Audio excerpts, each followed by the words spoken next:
자, 오늘도 말씀 한번 외워보겠습니다. 지난 금요일날 제가 말씀 외우는 거 깜빡했는데 최양숙 권사님이 사인 보냈는데 내가 못 알아봤어요. 자, 한번 외워보겠습니다. 중심 되신 그리스도 시작. 중심 되신 그리스도. 고린도후서 5장 17절 말씀. 내가 그리스도와 함께 아니야. 그런즉 누구든지 그리스도 안에 있으면 새로운 피조물이라. 이전 것은 지나갔으니 보라 새 것이 되었도다. 갈라디아 2장 20절 말씀. 내가 그리스도와 함께 십자가에 못 박혔나니 그런즉 이제는 내가 사는 것이 아니요 오직 내 안에 그리스도께서 사시는 것이라. 이제 내가 육체 가운데 사는 것은 나를 사랑하사 나를 위하여 자기 자신을 버리신 하나님의 아들을 믿는 믿음 안에서 사는 것이라. 그리스도께 순종. 로마서 12장 1절 말씀. 그러므로 형제들아 내가 하나님의 자비하심으로 너희를 권하노니 너희 몸을 하나님 기뻐하시는 거룩한 산 제물로 드리라. 이는 너희가 드릴 영적 예배니라. 방송실 안 나오나요? 다음 그리스도께 순종. 요한복음 14장 21절 말씀. 나의 계명을 지키는 자라야 나를 사랑하는 자니 나를 사랑하는 자는 내 아버지께 사랑을 받을 것이요 나도 너희를 사랑하여 그에게 나를 나타내리라. 아멘. 그 다음에 뭐죠? 말씀. 디모데후서 3장 16절 말씀. 모든 성경은 하나님의 감동으로 된 것으로 교훈과 책망과 바르게 함과 의로 교육하기에 유익하니. 말씀. 여호수아 1장 8절 말씀. 이 계명을 떠나지 말게 하며 주야로 그것을 묵상하여 그 안에 기록된 대로 다 지켜 행하라. 그리하면 내가 평탄하게 될 것이요 내 길이 형통하리라. 예, 그 다음 뭐죠? 기도. 예, 기도. 요한복음 15장 7절 말씀. 요한복음 15장 7절 말씀. 너희가 내 안에 거하고 내 말이 너희 안에 거하면 무엇이든지 원하는 대로 구하라. 그리하면 이루리라. 기도. 빌립보서 4장 6, 7절 말씀. 아무것도 염려하지 말고 다만 모든 일에 기도와 간구로 너희 구할 것을 감사함으로 하나님께 아뢰라. 그리하면 모든 지각에 뛰어난 하나님의 평강이 그리스도 예수 안에서 너희 마음과 생각을 지키시리라. 교제. 요한복음 마태복음 18장 20절 말씀. 내 이름으로 모인 곳에 나도 그들 중에 있느니라. 교제. 히브리서 10장 24절 25절 말씀. 서로 돌아보아 사랑과 선행을 격려하며 모이기를 피하는 어떤 사람들의 습관과 하지 말고 가까이 오물수록 더욱 그리하자. 아멘. 그 다음 증거. 마태복음 4장 19절 말씀. 말씀하시되 나를 따라오라 내가 너희를 사람을 낚는 어부가 되게 하리라 하시니. 증거. 로마서 1장 16절 말씀.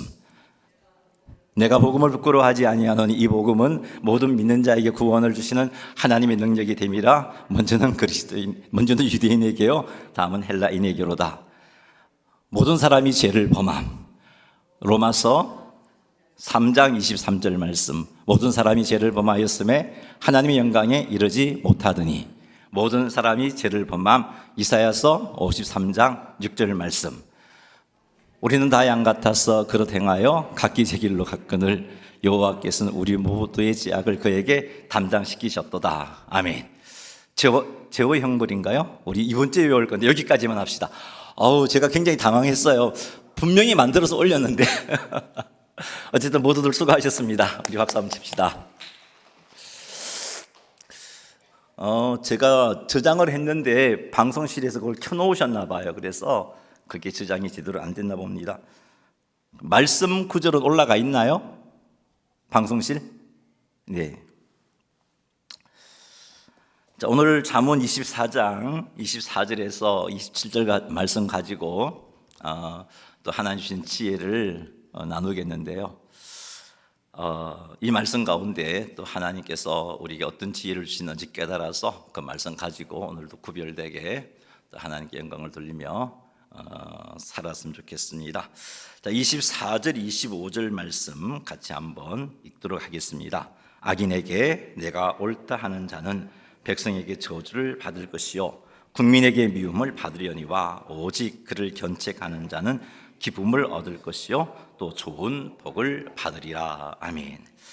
악인에게 옳다 하는 것의 의미는 악인을 의롭다 하고 옹호해 주는 것을 말합니다. 분명히 악인인데 옹호해 줘요. 왜요? 내 편이니까. 내 편이니까. 때로는 그 사람이 권력을 가지고 있으니까 잘 보이면 좋잖아요. 그런 관계 속에서 그 사람이 분명히 잘못되어졌는데 그건 안 보고 그냥 무조건 그 사람이 옳다 하는 이런 태도에 대해서 오늘 말씀이 우리에게 경고해 주고 있습니다. 불의를 정당화하는 말이나 태도, 이게 이제 악인에게 옳다 하는 그런 모습에 해당됩니다. 분명 불의한 행동인데 뭐 내 편이니까, 내가 가까이 지내는 사람이니까 그래서 하는 말이 뭐 그럴 수도 있지, 뭐 이렇게 여기는 겁니다. 사람은 완벽하지 않으니까 뭐 그럴 수도 있는 거지, 뭐 그 사람에게 피치 못할 뭔가 문제가 있었겠지, 이런 식으로 분명히 그게 악인데도 불구하고 잘못인데도 불구하고 편들어주는 이런 모든 것들이 악인에게 옳다 하는 행동에 해당되어집니다. 힘 있는 사람이기 때문에 괜히 그 사람의 잘못을 언급했다가 불이익을 당할 수 있다는 그 두려움 때문에 그 사람의 불의를 알고도 입을 다무는 것, 침묵하는 것, 이것도 악인을 의롭다고 하는 행동이라고 할 수 있습니다. 좋아하고 친하기 때문에, 가족이기 때문에 불의한 행동에 대해서 옹호해주고 편들어주는 것 역시 악에게 옳다는 행동입니다. 이런 행동을 하는 사람은 오늘 그 24절에 보니까 백성에게 저주를 받고 국민에게 미움을 받는다라고 합니다. 백성에게 저주를 받는다는 것은 결국 그런 행동에 대한 정죄를 받게 된다는 의미이고요, 국민에게 미움을 받는다는 것은 사회 전체로부터 배척당하고 고립된다는 것, 이것도 결국은 그 행동에 대한 정죄, 심판으로 이해를 하시면 되겠습니다. 물론 악인을 옳다 하는 행동에 대해서 즉시 이런 정죄, 이런 심판이 우리에게 주어지지 않을 때가 참 많습니다. 하지만 분명한 것은 결국은 반드시 이런 정죄와 어려움을 겪게 되는 것이 하나님의 말씀이 우리에게 주시는 가르침입니다. 왜냐하면 하나님이 공의로우신 하나님은 지금도 살아계셔서 섭리하시기 때문입니다. 기드온에게는 70명의 아들이 있었죠. 그리고 그 70명 외에 첩의 아들 아비멜렉이 있었습니다. 그런데 이제 아버지가 죽고 나니까, 기드온이 죽고 나니까 이 아비멜렉이 권력욕이 있었어요. 그래서 이스라엘을 좀 다스리는 그런 사사가, 아버지 사사가 죽고 나니까 뭔가 좀 영향력을 끼치는 왕이 되었으면 좋겠다라는 생각을 하게 됩니다. 그래서 그렇게 왕이 되기를 원해서 자기 외가를 찾아가죠. 그 외가가 세겜족입니다. 세겜 사람에게 찾아가서 하는 말이 우리 가족 아니냐? 근데 한번 생각해 봐봐. 70명의 기드온의 아들들이 이렇게 이스라엘을 다스리고 세겜을 통치하는 것보다는 친척인 내가 이 세겜을 다스리고 이스라엘을 다스리는 것이 낫지 않겠느냐? 그러니 도와달라고 요청을 합니다. 세겜 사람들은 자신의 친척이라는 이 말에 아비멜렉을 도와서 기드온의 아들 70명을 죽이고 이 아비멜렉을 왕으로 세웁니다. 세겜 사람들은 아비멜렉이 자기 친척이라는 사실로 인해서 아비멜렉의 불의한 행동에 동참을 한 것이죠. 자, 이것이 바로 악인을 옳다한 행동에 해당되어질 수 있습니다. 사사기 9장 22절 한번 읽어보겠습니다. 아비멜렉이 이스라엘을 다스린 지 3년에, 자, 이 아비멜렉이 이렇게 해서 왕이 되어서 이스라엘을 3년 동안 통치를 했다는 겁니다. 그러니 분명히 악을 행했음에도 불구하고 3년이라는 기간 동안 형통했다는 거죠. 그리고 이 기간 동안 세겜 사람 역시 많은 혜택을 누리며 살았습니다. 주변 사람들이 볼 때 이 3년이라는 기간 동안 악이 형통한 것처럼 보였겠지만, 그러나 우리 하나님은 이 일에 대해서 기억하고 계셨고 이 일에 대해서 심판을 하십니다. 3년이라는 시간이 지난 뒤에 하나님께서는 세겜과 아비멜렉 사이에 악한 영을 보내서 세겜 사람과 아비멜렉을 분열시키시고, 그리고 아비멜렉은 세겜 사람들을 치게 됩니다. 세겜의 성읍을 무너뜨리고 세겜 사람들을 죽이게 되고, 그 전쟁의 과정 속에서 아비멜렉은 역시 죽임을 당하게 됩니다. 자, 이 사건은 불의한 자를 편들어 주는 것, 옳다는 것을 하나님께서는 기억하시고, 공의로우신 하나님은 그의 역사 속에서 섭리하시고 심판하신다는 것을 보여주는 사건입니다. 사랑하는 성도 여러분, 그러니 일상의 삶 속에서 불의를 묵인하거나 괜찮아, 그럴 수도 있지, 이렇게 쉽게 넘어가지 말아야 합니다. 특히 그 사람과의 관계가 좋다고, 그 사람에게 힘이 있다고, 그 사람이 내 편이라고, 그럴 수도 있지 하고 그냥 넘어가서는 안 되는 겁니다. 사람이 눈치를 보면서 침묵해서도 안 되는 겁니다. 우리는 하나님의 기준을 따라 생각하고 말해야 하는 겁니다. 하나님께서 기뻐하시지 않는 일에 대해서는 아무리 내 편이라 할지라도 그것이 옳지 않음에 대해서 아니라고 말을 해야 하는 겁니다. 사랑하는 성도 여러분, 그러니 내 편이라고 무조건 좋아하고 찬성해주고 따라갈 것이 아니라 정직하게 하나님의 뜻 안에서 잘 살피셔서 정직하게 말하고 하나님 뜻을 따라 말하고, 불의에는 침묵하지 말고 정의를 지지하고 내 편이라고 편들지 말고 하나님의 말씀과 뜻 안에서 바르게 행동하시는 우리 모두가 되기를 주님의 이름으로 축원합니다. 25절 한번 읽어보겠습니다. 오직 그를 견책하는 자는 기쁨을 얻을 것이요 또 좋은 복을 받으리라. 아무리 내가 좋아하는 사람이라 할지라도, 내가 아무리 지지하는 사람이라 할지라도 그에게 있어서 잘못된 행동이 있다면 그것에 대해서 견책해야 한다는 겁니다. 견책한다는 것은 책망해서 바르게 잡는다는 의미입니다. 하나님의 기준으로 악을 분별하여서 잘못을 깨달을 수 있도록 도와주어야 하고, 그리고 그가 그렇게 나의 견책을 통해서 잘못을 인정하고 돌이킨다면 그게 얼마나 기쁘고 즐거운 일이겠습니까? 25절에 보니까 이렇게 하는 자는 기쁨을 얻는다 그랬어요. 견책하는 자는 기쁨을 얻을 것이요 또 좋은 복을 받으리라 라고 말씀해 주고 있습니다. 그러니 사랑하는 성도 여러분, 내 편일수록, 내 가족일수록, 내가 잘 아는 사람일수록 악에 대해서, 잘못에 대해서 견책하실 수 있는 우리 모두가 되기를 주의 이름으로 축복합니다. 그리하여 기쁨이 넘쳐나고 그리고 좋은 복을 받게 되는 은혜로운 역사가 우리 가운데 충만하게 되기를 주님의 이름으로 축원합니다. 26절 말씀 한번 읽어보겠습니다. 적당한 말로 대답함은 입맞춤과 같으니라. 아멘. 자, 여기서 말하는 적당한 말이란 게 상대방의 기분이 상하지 않도록 적당하게 그렇게 말하는 그런 것을 의미하지 않습니다. 여기서 말하는 적당한에 해당하는 히브리어 단어가 가지고 있는 뜻은 바른, 정직한, 똑바른 이런 의미를 가지고 있습니다. 그래서 여기서 말하는 적당한 말이라는 것은 정직하고 진실된 말, 이런 의미이지, 대충 그 사람의 기분을 맞추어서 좋은 게 좋은 거라고 그렇게 대충 맞추어지는 그런 적당한 말을 의미하는 게 아닙니다. 정직하고 진실된 말을 하라는 겁니다. 상대방이 혹 그것을 통해서 마음이 상하는 한이 있더라도 정직하고 진실한 말을 해야 한다는 겁니다. 이런 말에 대해서 오늘 26절에 보니까 적당한 말로 대답함은 입맞춤과 같다라고 말하고 있습니다. 고대 근동에서 입맞춤이라는 것은 신뢰, 우정, 화목, 친밀함을 상징하는 겁니다.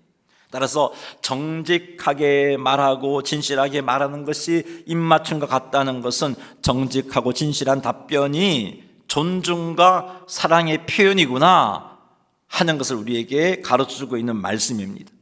그러니 사랑하는 성도 여러분, 우리가 여러 사람들과 대화를 할 때 정직하고 진실하게 말할 수 있게 되기를 주의 이름으로 축복합니다.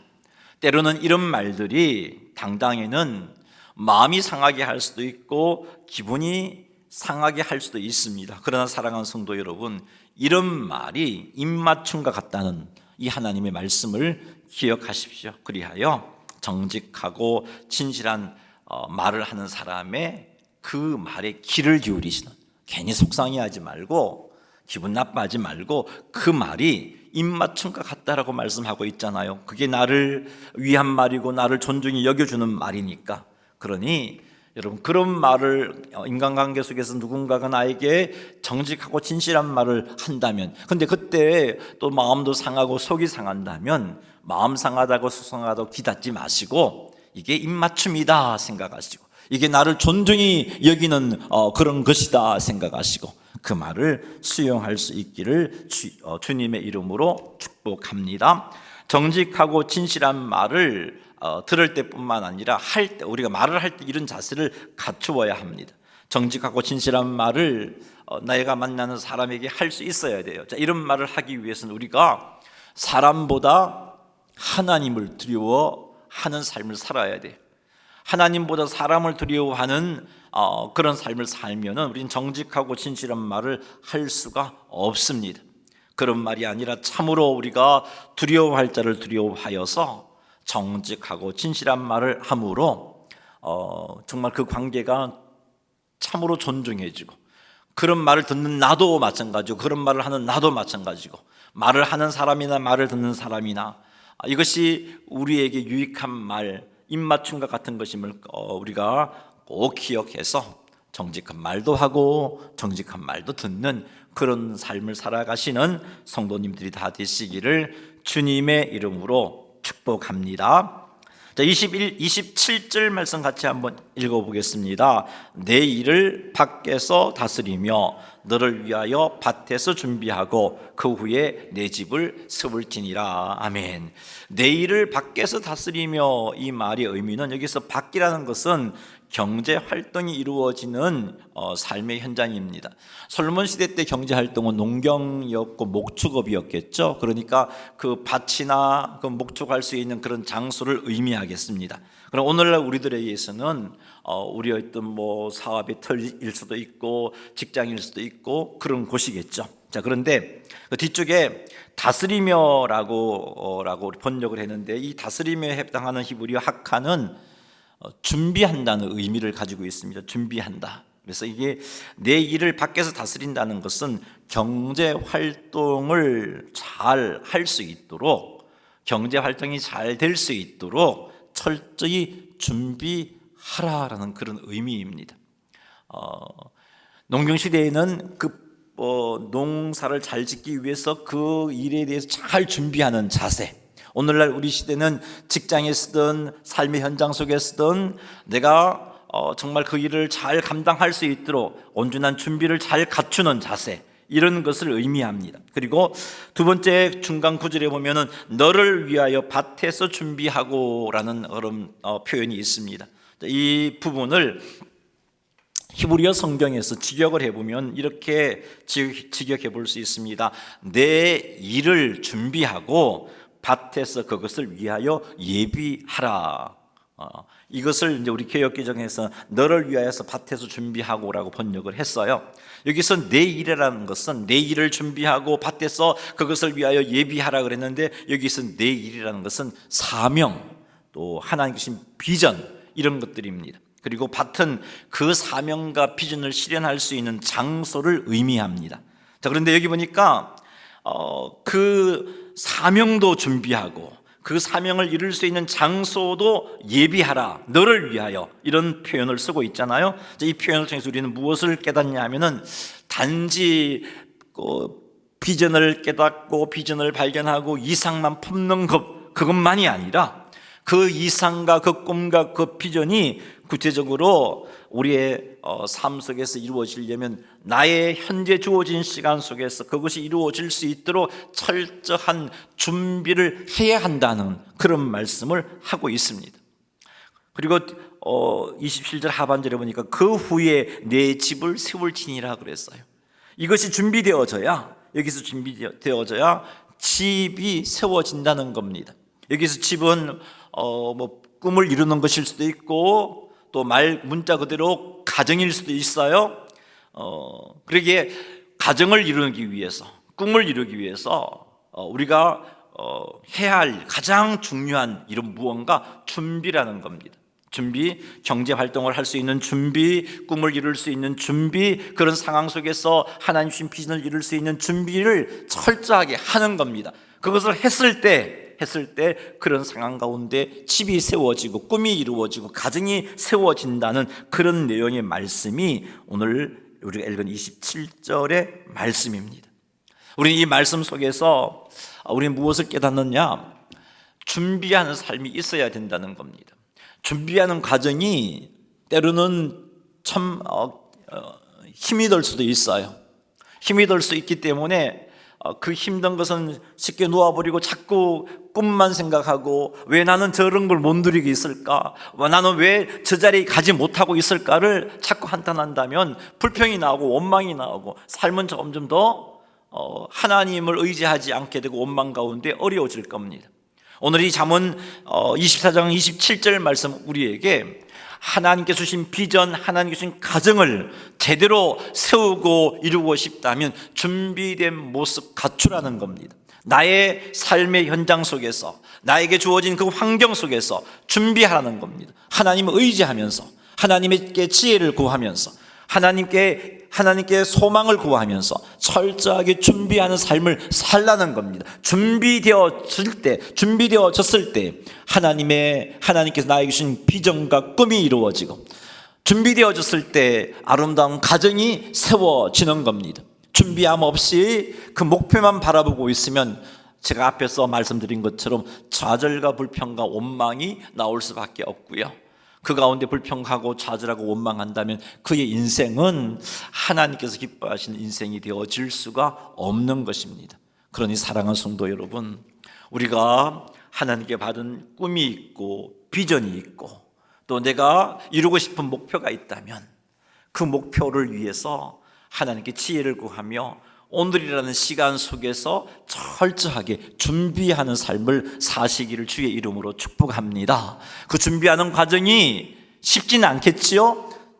때로는 지루하기도 할 것이고, 때로는 고단하기도 할 것이고, 때로는 정말 이렇게 한다고 이것이 이루어질까 하는 그런 불안한 생각도 들 것이고, 하지만 그럼에도 불구하고 오늘 말씀은 준비해야 함을 가르쳐주고 있습니다. 그러니 철저하게 하나님께 지혜를 구하고 하나님께 능력을 구하고 하나님의 인도를 구하면서 준비하는 삶을 잘 사시고, 준비되어졌을 때 하나님께서 우리를 통해서 주신 꿈을 이루실 것이고, 준비되어졌을 때 하나님께서 아름다운 가정을 세워주실 것입니다. 이것을 생각하면서 늘 하루하루 오늘이라는 이 시간은 내일을 위한 하나님께서 나에게 주신 그 비전을 이루기 위한 준비하는 시간이라는 사실을 꼭 명심하셔서 이 하루를 허투루 보내지 말고, 이 하루를 낭비하지 말고 하나님께 지혜를 구하며 항상 중심 잡아서 하나님 인도하심 속에서 준비하는 삶을 잘 살아서 우리 하나님께 주신 그 비전과 꿈과 아름다운 가정을 세워나가는, 그리고 그 가정 속에서 기쁨을 맛보고 누리시는 성도님들이 다 되시기를 주님의 이름으로 축원합니다.